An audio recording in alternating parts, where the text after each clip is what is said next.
Bom dia, pessoal. Como é que vocês estão? Espero que estejam muito bem, né? Hoje a gente vai dar continuidade ao nosso tema ainda das questões de saúde, né? A gente estava falando semana passada, não, na aula passada, foi essa semana ainda, de sistema linfático. Então a gente deu as primeiras introduções, né? Que é um sistema lá que meio que auxilia com a nossa imunidade. A gente aprendeu um pouquinho sobre linfa, que é um líquido intercelular que volta para o sangue e auxilia na defesa do organismo, né? Falamos um pouco sobre alguns órgãos do sistema linfático, como o baço, por exemplo, que é um órgão muito renegado, mas extremamente importante. Falamos da defesa do corpo, né? Mostrei uma imagem para vocês de um glóbulo branco atacando uma bactéria bem menor do que ele, e além dele, tinham várias outras células de defesa ao redor. E hoje a gente vai falar de um assunto que está muito em pauta ultimamente, em virtude da pandemia que a gente está vivendo, né? Nesse tempo, e de outras tantas que o mundo já viveu ao longo da nossa história, né? E que foram sanadas, né? Com o mesmo instrumento, né? A vacina, né? Hoje a gente vai entender qual a diferença entre soro e vacina. Mas entendam, não é aquele soro que a gente vai e toma na unidade de saúde quando está com desidratação. É outro tipo de soro que a gente vai entender melhor, certo? Primeiro a gente vai falar um pouquinho de vacina, eu acho, né? Deixa eu ver a minha ordem de slides. Eu acredito que sim. Vacina, né? A vacina também é chamada de imunidade ativa. Deixa eu pausar o meu slide. E ela é feita a partir de antígeno de micro-organismos, que podem ser vírus ou bactérias. Ah, professora, como assim antígeno? Me explica o que é isso. Então, a gente tem um sistema, né, de encaixe, como se fosse uma chave e uma fechadura. Eu tenho um antígeno, que em simples palavras seria a doença, e tenho um anticorpo, que é a resposta do meu corpo contra essa doença, certo? Se eu fui exposta, por exemplo, ao coronavírus, eu não sou do grupo de risco, digamos, mas fui exposta ao coronavírus. Peguei e desenvolvi os sintomas, mas dentro de uma semana eu estou curada, como o jornal frisa constantemente. Tantas pessoas foram curadas. Como foram curadas? Foi através de remédio? Não. Não foi através de nenhum tipo de medicação. Foi uma resposta imunológica do organismo. Nós temos um mecanismo de defesa através do sistema imunológico que é capaz de sanar uma série de doenças, inclusive as doenças virais. Não há um medicamento que consiga matar um vírus, primeiro porque ele não está vivo, tá? Então não há como matar.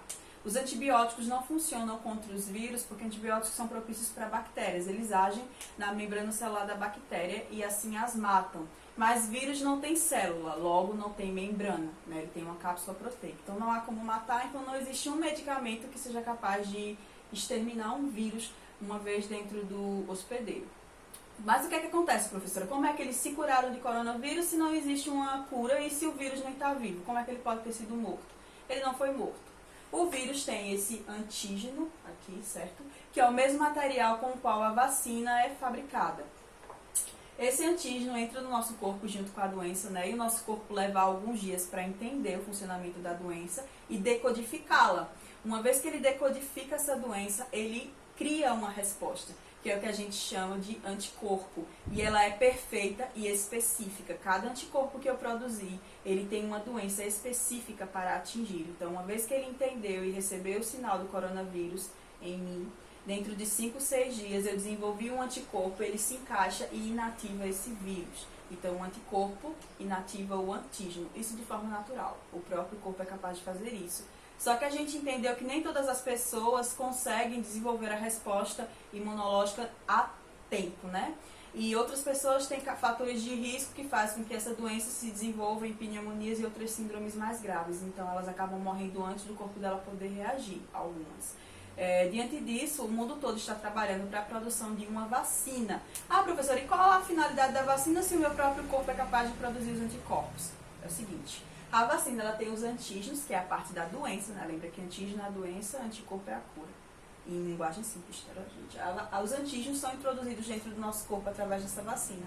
Mas é uma quantidade de antígeno muito atenuada, muito simples, que não irá desenvolver os sintomas da doença. Então, será muito mais fácil a partir da vacina o nosso corpo desenvolver os anticorpos sem ter que sofrer todos os processos de infecção, de dificuldade respiratória e tudo mais. Então, você toma a vacina, imediatamente seu corpo produz um anticorpo facilitado e você fica imunizado por muito tempo, né? Às vezes você só tem que tomar vacina uma vez na vida.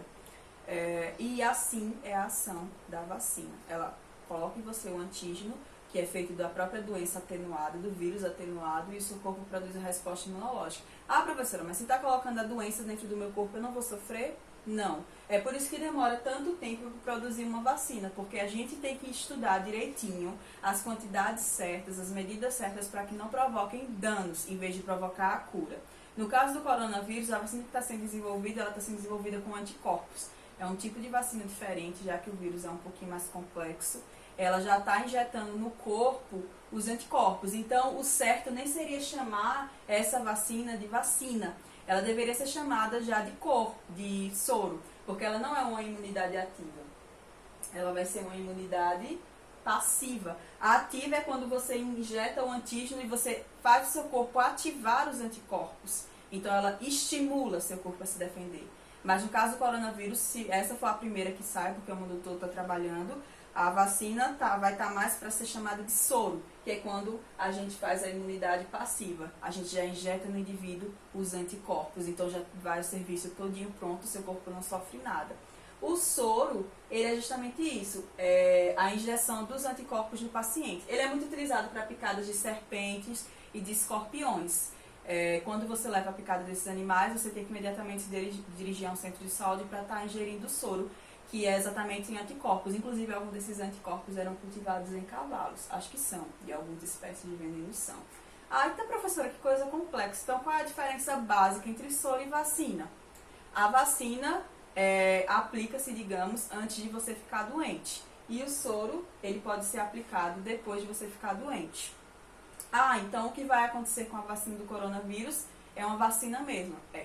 Porque se você aplicar a vacina depois que você ficar doente, depois que você tiver com o vírus, ela não vai fazer efeito nenhum.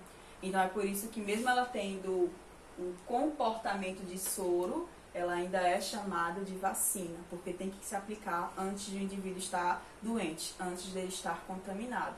E o soro a gente pode aplicar depois que ele vai conseguir ser contornado. Mas também você não pode comparar uma picada de um animal peçonhento com um vírus tão destrutivo, né? Alguns até podem. A picada da cobra coral é tão terrível quanto. Mas tem jeito, tá? Então por hoje é só, eu vou estar enviando para vocês a atividade. Esses slides eu já enviei, tá, gente? Por hoje é só, tchau, tchau.